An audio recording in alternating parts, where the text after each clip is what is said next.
Chris Williamson here with our SNY NBA Insider Ian Begley, and this is a huge year for Tom Thibodeau when it comes to his job security and the expectations after last year's disappointment where they didn't make the playoffs after shocking everybody a couple years ago. And one of the big things always with coaches is lineups and how they fit people in. What did you make of some of the comments that Thibodeau made about the lineups for this year? Yeah, one thing coming out of this practice was don't expect to see Obi and Julius Randle in the same lineup. Tom Thibodeau, again, for the second day, seemed very down on that pairing, and it was pointed out to him that the Obi-Julius lineup was actually a net positive in about 200 minutes last season, and he pushed back against that. He said, I actually watched the games, and I know which parts of those 200 minutes came in blowouts and which parts came in consequential minutes.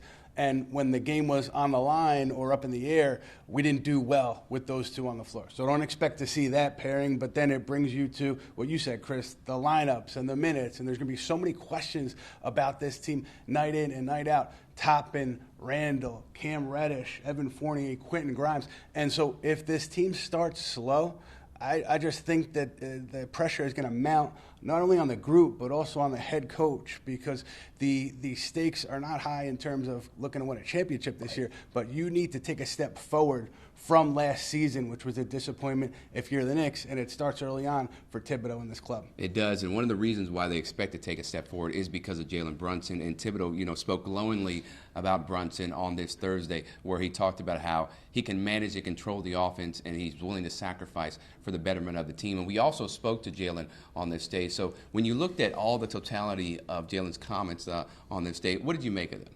Just steady. And this was a player that the Knicks felt really good about all along, but especially, that playoff run that he had in Dallas where he did a lot of special things on the floor. But I think if you're going to invest in a young player, you want to make sure that player, especially in New York, is able to block out the noise and focus on daily improvement. That's the impression I get so far from Jalen Brunson. He's going to be able to do just that and reach his ceiling over the course of this contract. So I think that's going to end up looking good for the Knicks.